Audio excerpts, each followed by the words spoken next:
दोस्तों, कैसे हैं आप लोग। उम्मीद करता हूं कि बेहतर होंगे। और आइए स्टार्ट करते हैं आज का लेक्चर। आज के लेक्चर में मैंने बजट में जो इंपॉर्टेंट योजनाएं थी वो तो मैंने आपको पिछले लेक्चर में बता दी कि कौन कौन सी नई स्कीम स्टार्ट की है।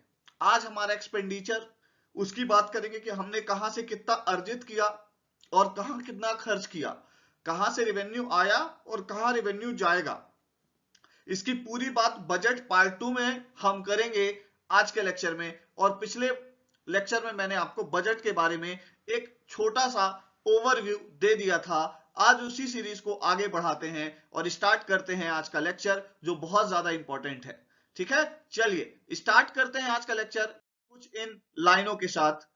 और वो है ये लाइनें जो हमारे लिए इंपॉर्टेंट है। मेरे को लगता है जो उड़ने का शौक रखते हैं वे गिरने का खौफ नहीं रखते। अगर हम उड़ने का शौक रख रहे हैं अर्थात पीएससी के इस मझधार में डूबने का, गिरने का और फिर उठने का शौक रख रहे हैं तो फिर हमें किसी भी और चीज का डर नहीं रह जाएगा। पढ़ाई को इसी उद्देश्य से हमें आगे बढ़ाना है। आइए स्टार्ट करते हैं आज का लेक्चर जो बहुत ज्यादा जरूरी है। तो सबसे पहले बात करते हैं, ये आपको मैं बता दूं कि आज का जो लेक्चर है वो इंपॉर्टेंट है और ये इसलिए इंपॉर्टेंट है कि आज हम बजट को अच्छे से डिटेल में कर रहे हैं। तो भैया वित्त मंत्री निर्मला सीतारमण जी ने क्या किया, अगले वित्त वर्ष के लिए 39.44 लाख करोड़ रुपए का बजट पेश किया है। मतलब एक साल में अब ये 39.44 lakh crore rupees Indian expenditure, India जो है तो क्या करेगा, खर्च करेगा विभिन्न विभिन्न क्षेत्रों में। अगली बात क्या है, पिछले साल सरकार ने जो है तो 20.79 लाख करोड़ रुपए का कुल टैक्स जो है तो जुटाया है। ये इंपॉर्टेंट बात है कि हमने टैक्स कितना जुटाया पिछले साल, तो वो है 20.79 लाख करोड़ रुपीस। ठीक है, और सरकार का जो अनुमान था उससे 2.9 करोड़ रुपीस क्या मिले, हमें टैक्स ज्यादा मिले। ये भी प्री के अंदर सीधा सीधा पूछ सकता है। आइए अगली बात करते हैं। अब हमने कहां कहां से कितनी कितनी हिस्सेदारी कहां कहां से आए, जो अभी मैं आपको बता रहा था कि हमने जुटाई है। तो अब बात करते हैं कहां से कितना क्या जुटाया है। ठीक है, तो भैया शुरुआत कर देते हैं हमने कहां से कितना जुटाया है। सबसे पहले बात करते हैं कि हमने जहां ये सब कुछ जुटाया है उसी की, देखिए लाइक करें, सब्सक्राइब करें और शेयर करें, घंटी जी बज गई हैं। तो सरकार से हमने क्या क्या जुटाया है, कहां से जुटाया है, इसकी बात करते हैं। तो सरकार की आय के सभी हिस्से की जानकारी हम आपको देते हैं। उधार व अन्य देनदारी से 35% आया है, 35%। हमारा जो टोटल कलेक्ट हुआ है रेवेन्यू उसमें से 35% कहां से आया। सपोज दैट बांग्लादेश से बांग्लादेश ने हमसे कुछ लोन लिया, वो चुका रहा है, श्रीलंका कुछ चुका रहा है, नेपाल कुछ चुका रहा है। ऐसी कंट्रीज जिनको हम लोन देते हैं उन कंट्रीज से जो हमें ब्याज के रूप में प्राप्त होता है वो उधार व अन्य देनदारियां कहलाता है और वो हमें 35% क्या हुआ है, प्राप्त हुआ है। जीएसटी से 16% प्राप्त हुआ है, कॉर्पोरेशन टैक्स से 15%, आयकर से, इनकम टैक्स से 15%, एक्साइज ड्यूटी से 7%, ठीक है, कस्टम से 5% और गैर टैक्स रेवेन्यू से 5% और गैर कर्ज पूंजी से हासिल हुआ है हमारा 2%। ये रेवेन्यू हमारे पास आया है। ठीक है, और अगर हम बात करें तो ये एक मैंने ब्लॉक डायग्राम आपके सामने प्रस्तुत कर दिया कि कौन सी चीज से क्या आया है, जो अभी आपको मैंने पीछे बताया, क्योंकि मेंस आंसर राइटिंग में कभी लिखना हो तो यहां जरूरत पड़ती है, प्री के अंदर इन फैक्ट्स को हमें याद करने की जरूरत पड़ती है। तो ये मैंने आपको ब्लॉक डायग्राम के रूप में बता दिया है। चलिए अगली बात करते हैं।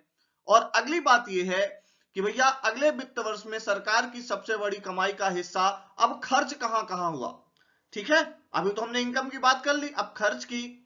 तो भैया खर्च में ध्यान रखिएगा कि ब्याज अदायगी में 20%, हमने भी कहीं ना कहीं से लोन रखा है, उसको कंप्लीट करने में 20% दे देते हैं।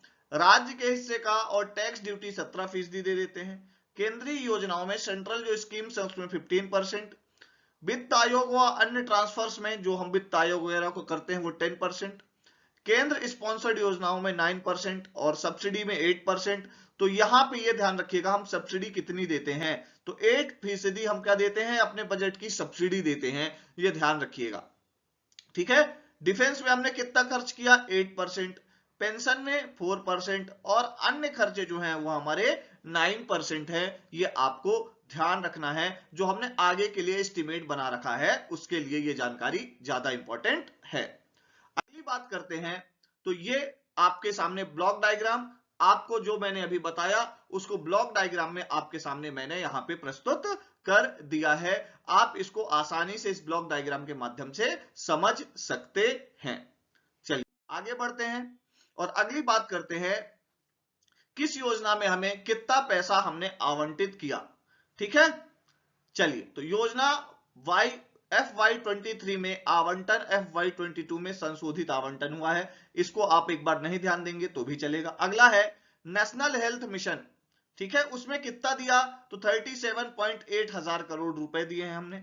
जल जीवन मिशन में 60 हजार करोड़ रुपए दिए गए हैं, ध्यान रखिएगा।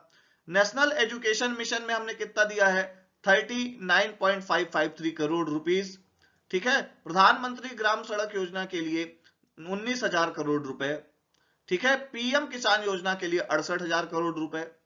ठीक है, और आत्मनिर्भर भारत रोजगार योजना के लिए 6400 करोड़ रुपए दिए हैं। अगला है प्रधानमंत्री स्वास्थ्य सुरक्षा योजना, उसमें 10,000 करोड़ रुपए दिए गए हैं। तो ये आवंटन हमने भिन्न भिन्न स्कीमों का पढ़ लिया। कभी कभी एक स्कीम का सीधा सीधा पूछ लेता है, तो ध्यान रखिएगा, पॉज करके आप नोट डाउन कर सकते हैं। अगर आपको लगता है कि इसकी पीडीएफ चाहिए तो इरा इंस्टीट्यूट के ऐप में आपको इसकी पीडीएफ भी मिल जाएगी। ठीक है, तो ऐप डाउनलोड करिए, वहां पे फ्री में आपको पीडीएफ मिलेगी और स्पर्धा नाम की टेस्ट सीरीज मिलेगी एमपीपीएससी 2021 के लिए।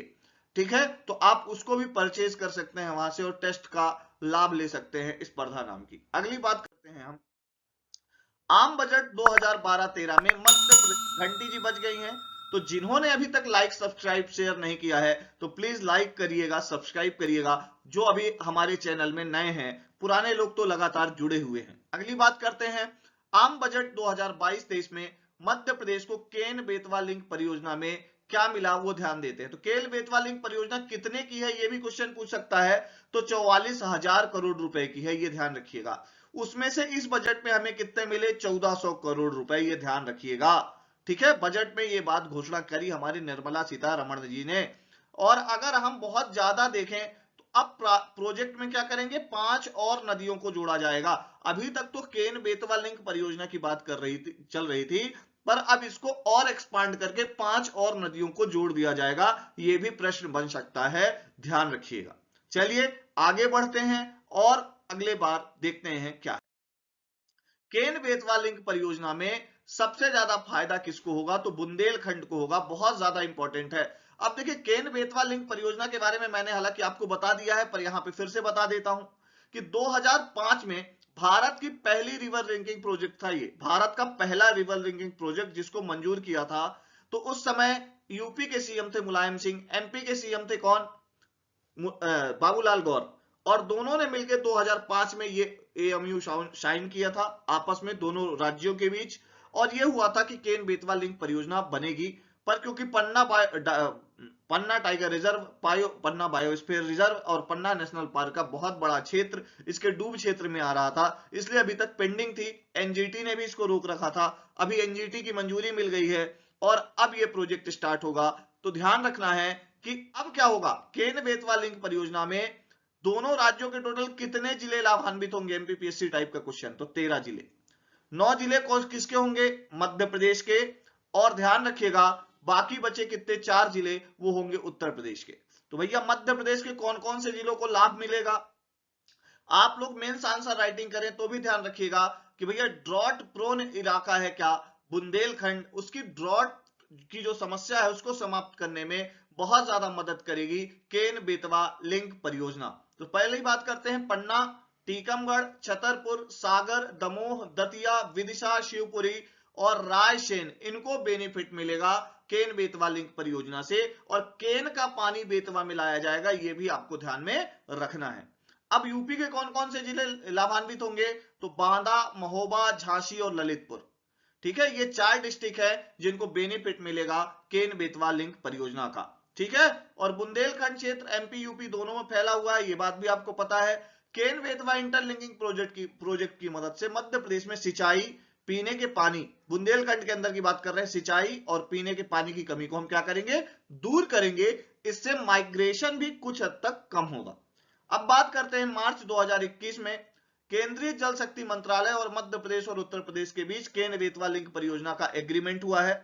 2021 में जल शक्ति मंत्रालय और मध्य प्रदेश और उत्तर प्रदेश सरकार के बीच में केन बेतवा लिंक परियोजना का एग्रीमेंट साइन हुआ था। ये बात भी आपको ध्यान में रखनी है, ठीक है। चलिए, तो अब अगली बात करते हैं। केन बेतवा लिंक परियोजना बहुत ज्यादा इंपॉर्टेंट है। अब आपसे ये भी पूछा, उसके पहले संदर्भ नाम की मैं केन बेतवा लिंक परियोजना भी आपको और बताऊंगा। उसके पहले संदर्भ नाम के लिए मैंने करंट की सीरीज चालू की है संदर्भ नाम से, जो कि पूरा 2021 का करंट टारगेट करके है इरा इंस्टीट्यूट के ऐप पे। तो ऐप को डाउनलोड करने के लिए लिंक डिस्क्रिप्शन में दे रखी है, आप वहां से ऐप को डाउनलोड करके हमसे जुड़ सकते हैं और इस कोर्स से भी जुड़ सकते हैं ऐप डाउनलोड करके।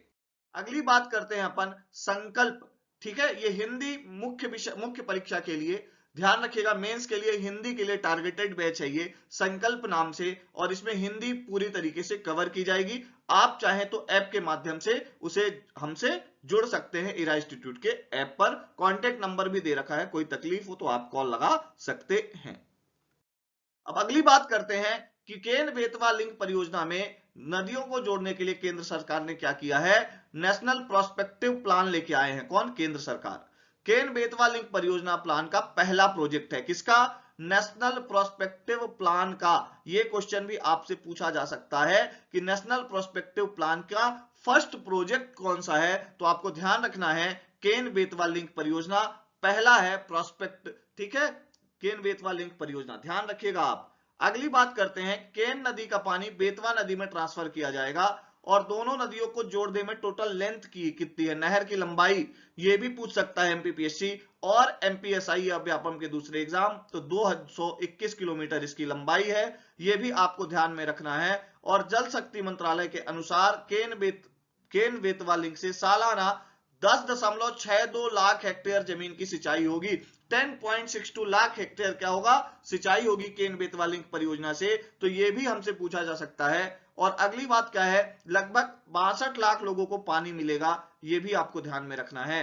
अगली बात क्या है, 103 मेगावाट 103 मेगावाट हाइडल प्लांट लगेगा, hydro power plant, hydel project. और 27 मेगावाट क्या होगा, सोलर पैनल लगेगा 27 मेगावाट का। मतलब टोटल इलेक्ट्रिसिटी प्रोडक्शन होगा 130 मेगावाट 103 हाइडल प्रोजेक्ट से और 27 से सोलर पैनल से। यह बात आपको ध्यान में रखनी है केन बेतवा लिंक परियोजना के अंदर। अब अगली बात करते हैं, और अगली बात यह है कि केन बेतवा लिंक परियोजना में 2 बिजली प्रोजेक्ट भी प्रस्तावित है, जिनकी कुल क्षमता होगी कितनी, 72 मेगावाट की। कितनी होगी, 72 मेगावाट की। और विदिशा जिले में 4 बांध बनेंगे, शिवपुरी और सागर में भी डैम बनेंगे, ध्यान रखिएगा आप लोग। प्रोजेक्ट के फेज में केन पर दौधन बांध, इसको दौधन भी बोलते हैं, दौधन एग्जैक्ट है, और इसका पानी रोक के नहर के माध्यम से बेतवा नदी तक पहुंचाया जाएगा फर्स्ट फेज के अंदर। सेकंड फेज के अंदर बेतवा नदी पर विदिशा में 4 बांध बनाए जाएंगे, यह भी ध्यान रखना है। और बेतवा की सहायक नदी बीना और उर नदी, तो ये 2 सहायक नदियां भी हैं बेतवा की, ध्यान रखिएगा, इन पर भी डैम का निर्माण किया जाएगा, ये बात आपको ध्यान में रखनी है। तो भैया बीना भी बेतवा की सहायक है और उर भी है। कभी ज्योग्राफी के अंदर आपसे ये क्वेश्चन पूछे तो आपको ये बात पता होनी चाहिए, मुझे लगता है, ठीक है, कि उर नदी किसकी सहायक है और बीना किसकी सहायक है, ये दोनों। अगली बात करते हैं, अगली बात क्या है, अब तो ये हो गई केन बेतवा लिंक परियोजना से इतर बात। अब करते हैं करदाताओं को दूसरे मकान के लोन पर ब्याज पर मिलने वाली 1.5 लाख की छूट को अब क्या कर दिया है, खत्म कर दी गई। ये बात आपको ध्यान में रखनी है। सरकार ने पिछले साल छूट की सीमा 2 लाख से बढ़ाकर 3.5 लाख की थी, जो अब समाप्त कर दी गई है, ये ध्यान रखना है आपको। सरकार ने अनबैलेंस्ड फ्यूल यानी कि बिना एथेनॉल के पेट्रोल पर 2 रुपए लीटर ड्यूटी बढ़ा दी है। मतलब अगर आप जब पेट्रोल डलाएं तो पेट्रोल पंप वाले से पूछ सकते हैं कि भैया एथेनॉल वाला है कि बिना एथेनॉल वाला, तो भैया जो बिना एथेनॉल का होगा उसमें 2 रुपए एक्स्ट्रा आपको पे करने पड़ेंगे। और ध्यान रखिएगा देश में बिना एथेनॉल फ्यूल लगभग 52% क्या होता है, खपत होती है उसकी, ठीक है। अगली बात करते हैं, राज्य सरकार की पेंशन स्कीम में केंद्र सरकार की तरह 14% कंट्रीब्यूशन करने पर टैक्स लाभ ले सकेगी, और अभी सीमा कितनी थी, 10%। पेंशनर अब क्या करेंगे, जो पेंशन स्कीम होती है उसका लाभ लेने में 14% कॉन्ट्रीब्यूशन कर्मचारी कर पाएंगे। ध्यान रखिएगा, इससे कर्मचारियों को क्या होगा, लाभ होगा। इतनी बात आप ध्यान में रखिएगा। अगली बात क्या है, थोड़ा सा इतिहास देख लेते हैं। लाइक करें, सब्सक्राइब करें और शेयर करें जिन्होंने अभी तक लाइक, सब्सक्राइब और शेयर नहीं किया है। अगली बात, बजट को पेश करने, अब थोड़ा सा इतिहास देख लेते हैं बजट का, और यह है कि बजट को पेश करने वाले पहले प्रधानमंत्री, ऐसा क्वेश्चन आ जाए तो ध्यान रखिएगा 1958-59 का बजट हमारे प्रधानमंत्री जवाहरलाल नेहरू ने पेश किया था। और आज हम बात करेंगे कि हमारे कितने प्रधानमंत्री ऐसे हैं जिन्होंने बजट पेश किया। ऐसे क्वेश्चन एमपीपीएससी पूछ सकता है, इसलिए मैं आपके सामने लेके आया हूं। आप करंट की क्लास ज्वाइन करेंगे तो ऐसे फैक्ट्स और मिलेंगे, ठीक है। और बजट पेश करने वाली पहली महिला प्रधानमंत्री हमारी इंदिरा गांधी थी, और उन्होंने 1970 का बजट पेश किया था। और अगली बात करते हैं, मोरारजी देसाई उस समय क्या थे, उप प्रधानमंत्री थे, और वित्त मंत्रालय भी उन्होंने संभाल रखा था, पर आपस में खटपट हुई और उन्होंने क्या हुआ, इस्तीफा दे दिया। ठीक है, इतनी बात आपको ध्यान में रखनी है।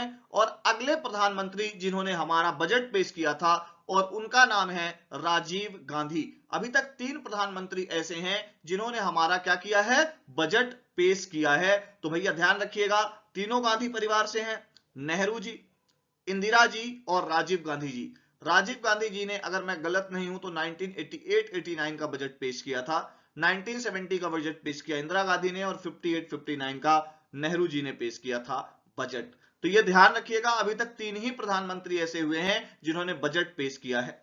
बजट का बाकी इतिहास अगर आपको जानना है तो करेंट की क्लास से जुड़े। छोटे छोटे फैक्ट्स जो हमारे एग्जाम में पूछ सकते हैं उनको भी मैं वहां पे शेयर करूंगा। ठीक है, तब तक लाइक करते रहें, सब्सक्राइब करते रहें, शेयर करते रहें, और ऐसे ही फ्रूटफुल वीडियोस मैं आपके सामने ले आऊंगा। और मैं बहुत जल्द मध्य प्रदेश की योजनाओं से रिलेटेड वीडियो आपके सामने यूट्यूब में लेकर प्रस्तुत होऊंगा।